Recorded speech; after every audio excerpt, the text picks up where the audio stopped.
Hello everybody, this is Andrew here, and in this video I have for you the Iron Man 2 Mark 1 movie series 3 3/4 inch action figure. As you can see, he is in the standard Iron Man 2 packaging, and in this toy line there are 3 different series so far. You have the comic series, the concept series, and the movie series. Here's the back of the packaging, once again, just like all the other packaging where you have the main figure in the back here, as well as other figures available in the line, along with a brief description about the Mark 1 suit. So without further ado, let's crack this puppy open and check it out. Here's a detailed view of the figure here. As you can see, he has the same paint applications and markings as seen in the first Iron Man movie, where you saw the Iron Man Mark 1 in action. Right down to the markings on his chest there.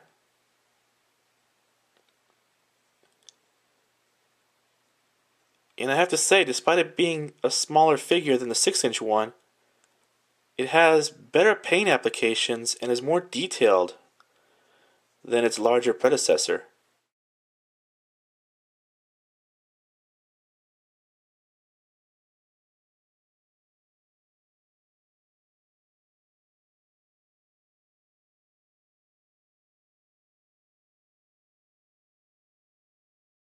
And a back view of him here.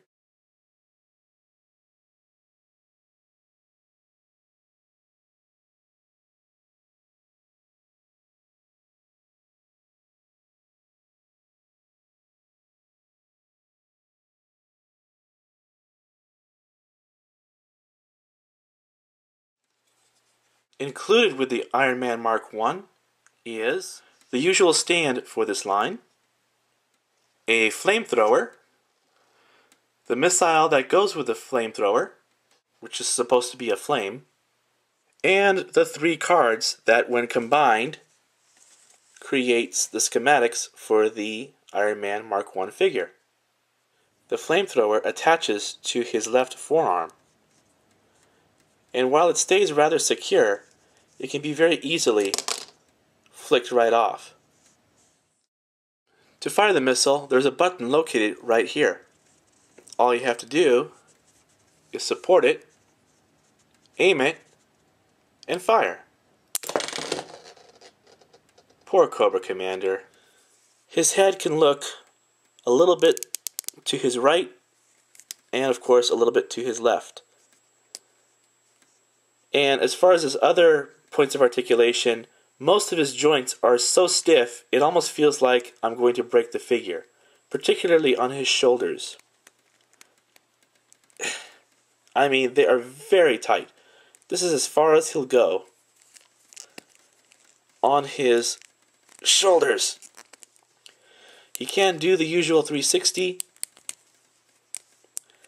He can bend at the elbow, and he can bend better than the 6-inch Mark 1 from the first Iron Man toy line.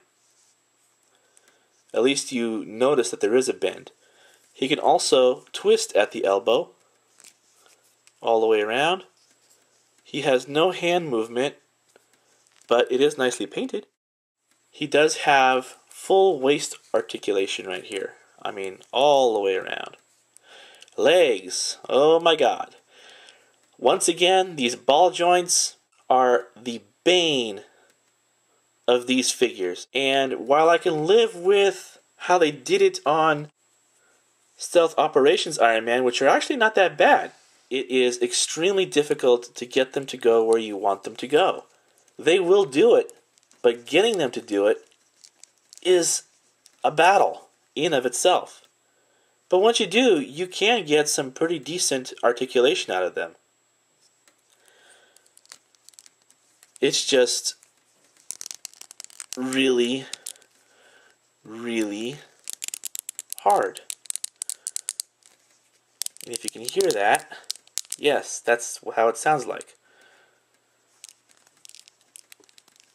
But you can get him to get to some pretty decent poses once you get there. He does also twist at the knee. He can bend at the knee, which sounds like I just broke it, but I didn't. It's just tight. There is no double joint for him, so he goes at about a right angle. And last but not least, his foot can go all the way around. And he has this weird action, if I can do it. Well, not this one, but let's try this one. There we go. You can go down, and you can go up, and you can go back to center position. And here is a comparison of the original Mark I 6-inch figure with the new Mark I 3 3/4-inch figure in terms of their range of movement. And as you can see, the 3 3/4-inch Mark I edges him out just enough to show that he does have better articulation. And here we have a quick size comparison with Stealth Operations Iron Man, Cobra Commander, and the first movie 6-inch Iron Man Mark I figure. After running him through some hot water, I've actually been able to loosen up some of his joints just a little bit. They're still extremely tight and very difficult to get to go where I want them to, but they are better. Maybe over time this will improve if I run him through the water a little bit more. However, in doing so, I did manage to actually loosen some other joints a little bit too much, particularly his knee joints. As you can see, they're quite loose now. But these shoulder joints did loosen up just a little bit to where now it's not so much of a struggle to turn them around, but it is still a little bit stiff getting him to go up or down. But it is better. My other small gripe with this figure is his launcher, his flamethrower launcher, that is not exactly matching in color as the suit. It's not weathered the same way. So when you put it on, it kind of sticks out as it seems like it belongs on some other figure for some reason.